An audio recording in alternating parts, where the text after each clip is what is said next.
Good morning, Who Dey Nation. What's going on?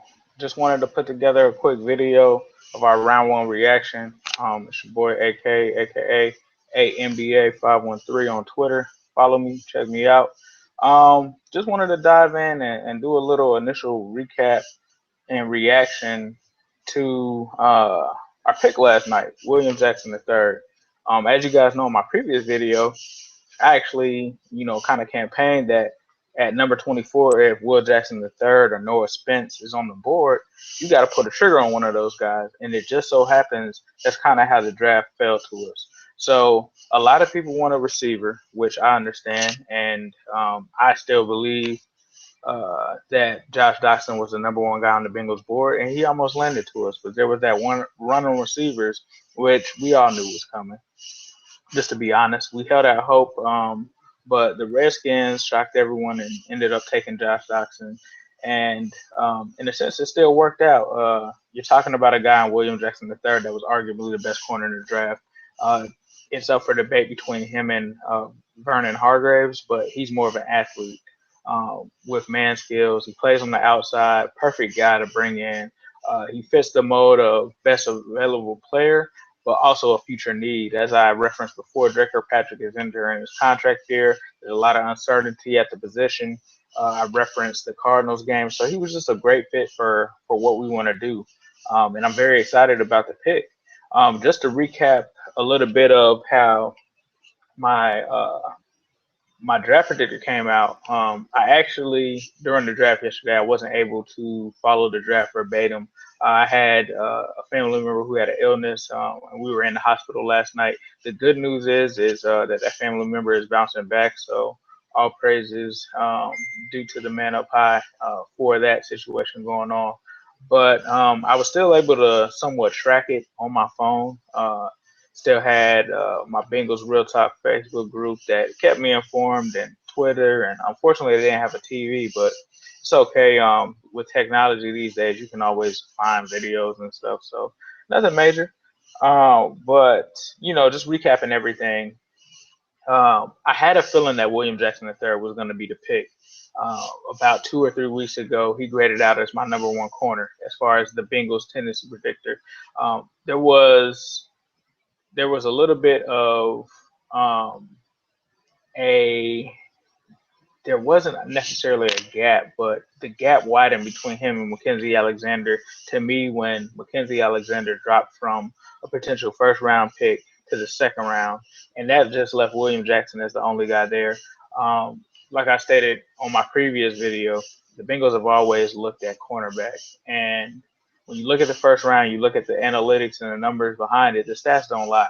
Um, like majority of the time in the first round in the Marvin Lewis era, excuse me, they've always picked the corner.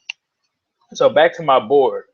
Um, at pick 24, through process of elimination, being able to go back and revisit it, uh, the very highest person I had ranked number one was actually Reggie Ragland, which could have changed for them because linebacker wasn't a pressing need. And Reggie Ragland also had that medical flag right before the draft, which was unknown to me before I did these ratings. But Reggie Ragland was number one, but it's not that much of a difference between him and William Jackson III. He was right there at number two. So a lot of people talked about Miles Jack, and Miles Jack was an interesting pick, but as I noted yesterday, I don't think that I brought it up, but Miles Jack was actually flagged with a medical red flag. And just to give you some perspective, Jalen Smith has a red medical flag. So to me, and according to my ratings, Miles Jack wasn't. He was in the conversation, but he wasn't ranked as high on my ratings as William Jackson III. I had Ragland with a grade of 5, William Jackson III with a grade of 4.71. I had Jerron Reed at 4.57. Also, Ashawn Robinson with 4.57. Miles Jack came in on my ratings at 4.29, and Nkemdiche was the last guy on the list at 4.29. So to me, I feel like he was in the conversation, but I think that these could have been some of the players that they were considering at 24. With The defensive tackles of Reed and Robinson, I doubt that they were as much in the conversation, being off of going off of the recent history of when they actually take D tackles. They've never taken a D tackle in the first round, so I think that he could have um, eliminated, or their front office organization could have eliminated those two guys out of the conversation, and that would make sense because then you'd be looking at William Jackson, Miles Jack, and Reggie Ragland. And Kim DJ is a guy that for the Bengals he could play defensive tackle and defensive end, but they've never taken either two of those positions. So I can kind of see, in a sense, now that I look at it that way, I could kind of see how it came down to William Jackson III and Miles Jack because if you take those guys out, then technically it would be number one Reggie Ragland, number two William Jackson, number three Ashawn Robinson. Um, Now I referenced in my last video that the good guys over at Cincinnati.com put together a video of how the Bengals put together their draft board. Now before I did this project, I didn't see that video, and I thank them for it because I feel like I'm in the ballpark of what I have going right now. But I think if I add those other elements that they had in there, it would definitely help this almost be scarily spot on, which it already is. So an account for roster depth and the injury factor is what the Bengals also utilize when it comes to putting together that draft board. So a guy like Reggie Ragland and Miles Jack being rated under William Jackson would make sense. And if I had that rating, it would definitely show that Will Jackson III was the pick. But I actually had a good feeling that William Jackson III, if he was there, would be the pick. I was just scared that he wasn't going to be there. So I'm ecstatic about the pick. You're talking about a guy that was like the best corner in the draft, like legit best corner in the draft, and you got him at 24, and you stole him from the Squealers. So it's just all around a great day for Who Dey Nation. We're getting a whole bunch of accolades for this pick, and I loved it. I mean, it definitely filled a need. A lot of people didn't realize that cornerback was a need. Cornerback was definitely a need. When you look at the Bengals depth chart, at one point in the offseason, we had uh, we had like Chris Lewis Harris as a backup for Pac-Man Jones. That cannot happen. He cannot, you know, be an injury away from a starting position, and that's just not good. But moving on, I've still updated my big board to what we have left in the second round. It's day two. As I stated before, I'm not really worried about receiver. You still got good guys out there like Michael Thomas. Some of the other guys that I have, let's see, let's just go through a couple of our day three guys. Guys that stick out to me that could be potential fits for Bengals prototype players are our highest graded guy actually looks like Sterling Shepard. Sterling Shepard is a guy to keep your eye on day two. Another guy is Tyler Boyd. He comes in second. Keep your eye on Tyler Boyd. The Bengals like receivers that come out of pro style offenses, and he also fits the size metrics for what they like to do, and he's a versatile receiver. They've never selected a player from the University of Pittsburgh, but we all know that Marvin Lewis is actually from Pittsburgh, so he has to be in consideration there. You're also looking at Michael Thomas from Ohio State. Now, in my personal opinion, I feel like Michael Thomas might be the guy that you want to take first. Sterling Shepard too. Either one of those guys I'm good with. But Michael Thomas is a guy that's 6'3". Now on my rankings, Michael Thomas comes in at third, but I could easily see them moving up and grabbing a guy like him, depending on what they're actually looking for, depending on what kind of grade they have on Boyd. Because Boyd actually was one of my favorite receivers in this draft. When I initially combed through wide receiver prospects, a lot of people forget that Tyler Boyd was the number one prospect going into this year as far as this draft. He got caught up with a DUI that hurt his draft stock. He also didn't run too great of a 40, and that, in a sense, hurt him. But I think it's more so to do with the DUI than it has to do with his 40 time because he's a complete receiver. He had some of the best production in college out of this entire draft as far as consistency. You're looking for a guy that's consistent, that can come in immediately. That's Tyler Boyd. He can do it all. He can block. He can run the ball. He can return kicks. He can do it all. And then you've got a guy like Michael Thomas from Ohio State. That's a very polished guy. Great size for an NFL receiver. You're looking at a guy that's 6'3". You put that on the other side of AJ. He's another guy that can come in and be an instant impact player. The Bengals also like guys that can block. And Michael Thomas came from a running offense. So that works in his favor as well. He's also a physical receiver as well. So Sterling Shepard is also a guy that I talked about on my previous video, stating that there's not much of a difference between him and Corey Coleman. To be honest with you, he might be more polished than Corey Coleman because he played in multiple offenses in college. So he doesn't have a limited route tree. He's played in a pro style offense. He's played on the inside and on the outside. There's not much of a difference there. I'd probably say that if anything, like I said it before, Coleman may be faster. And I mean, it's hard to say just on field speed because Sterling Shepard isn't a slow poke either. So I'd be ecstatic if we land any of these guys. But you also had some guys that fell out of the first round that a lot of people didn't expect. Uh, you had guys like Reggie Ragland, Jaron Reed, uh, Ashawn Robinson, Miles Jack, Noah Spence. Kevin Dodd to me was a borderline first rounder. I don't know if it was. I wasn't really surprised that he fell out. You got Mackenzie Alexander, who scouts and team soured on. And he went from a first rounder to a second round. So it's like I was kind of surprised that the Steelers didn't take Mackenzie Alexander. Let's just put it like that. They super reached with Artie Burns, by the way. Artie Burns was like a second or third round prospect, and they reached. That was so funny to me. It was hilarious. But we also have Correa. He was a guy that could possibly be out there. Jason Spriggs and Andrew Billings. So those are the guys that actually line up at the top of my rankings right now because they're the best available players right now. So um, I think there's a lot of different things that could go into consideration in the second round. Going off of their history, it's kind of an area where you've seen them go with the best player available, whoever's on the board. So this is going to be an interesting day, man, because you got a lot of guys out here that can do a lot of things. I'm looking at a lot of these names, and I'm like, these are great names.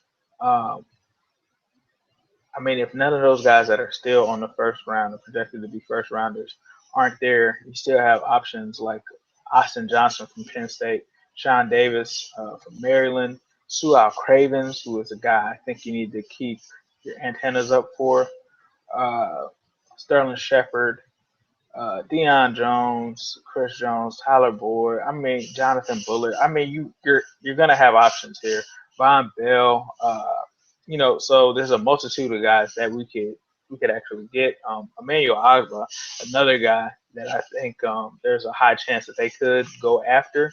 I believe when I looked at now, I'm not exactly sure about this before I make this statement, but I believe that D end or defensive end, it was either in the second round or third round. They had a high tendency to pick defensive ends in the second round. And when you look at this draft class, uh, the good guys over at Cincinnati.com also pointed out when they put together their board, they actually look at the positional depth of this draft. And when you look at defensive end, it's not really a strong defensive end class. It's not deep at all. So could they go Agba? I could see that. Agba was a late first rounder, early second rounder.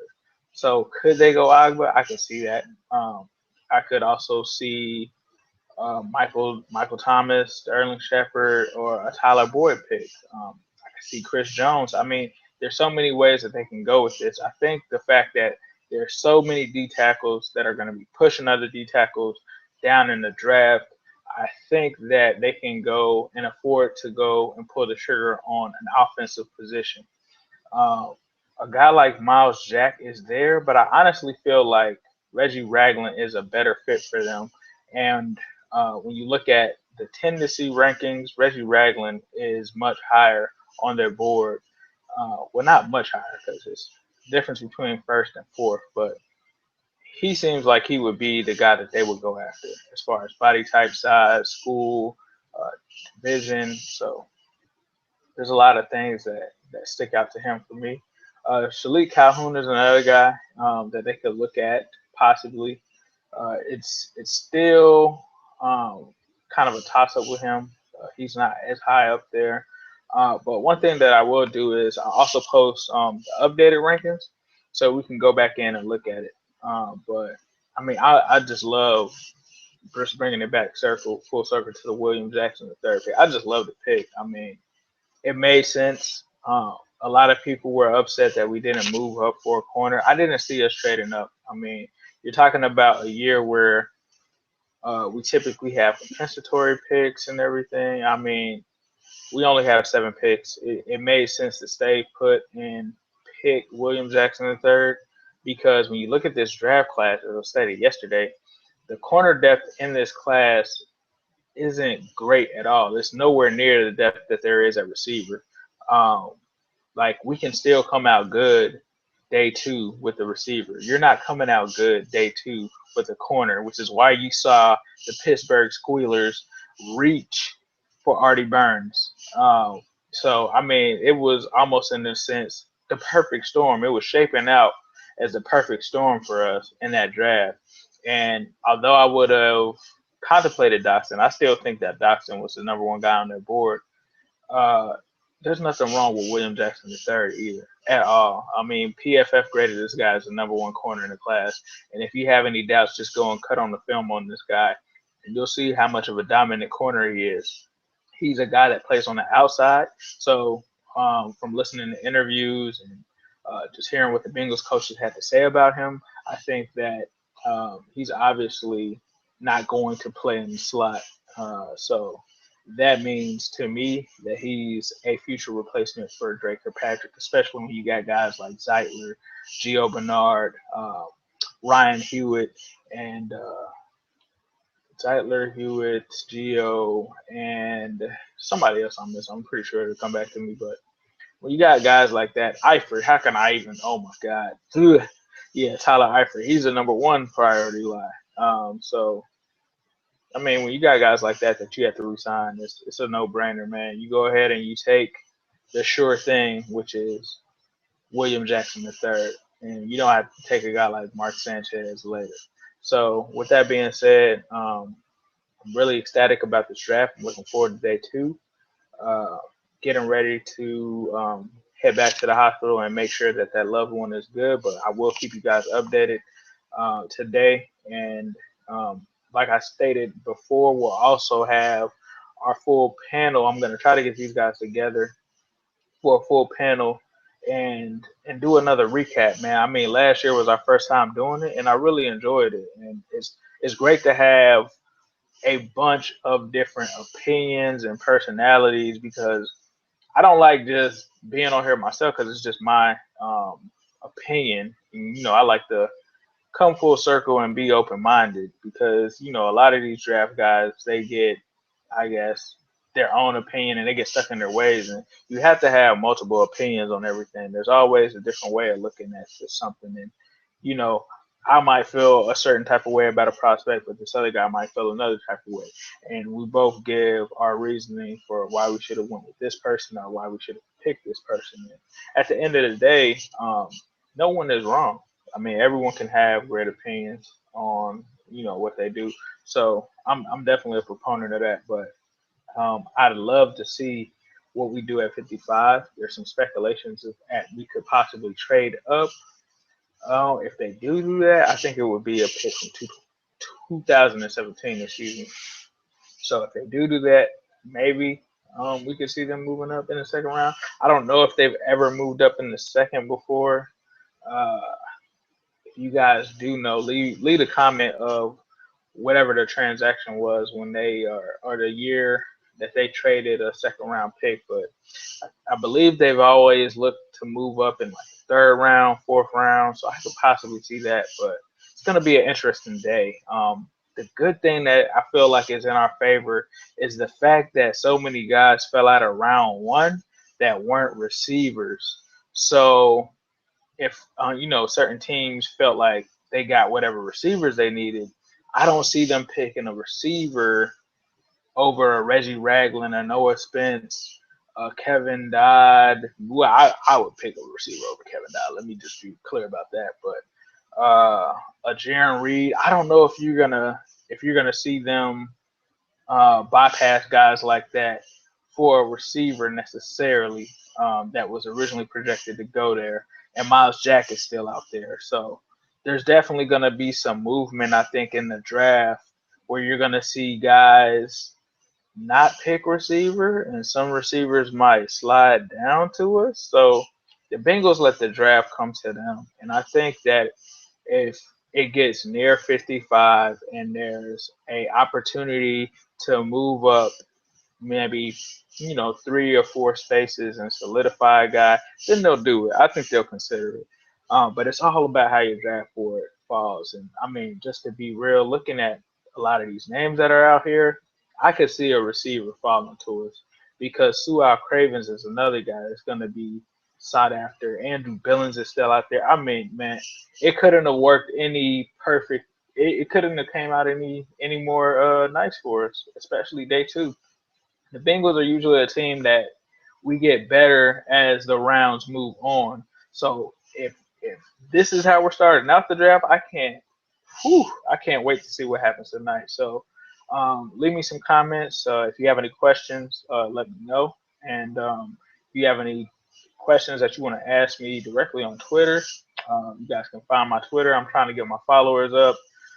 But I'm excited, man. I'm excited because the number one corner guy that I wanted is who we have, and it's a great feeling, man. It's a great feeling. But I'm still staying tuned to the rest of this draft to see what's gonna happen. So you guys take it easy, and it's your boy AK.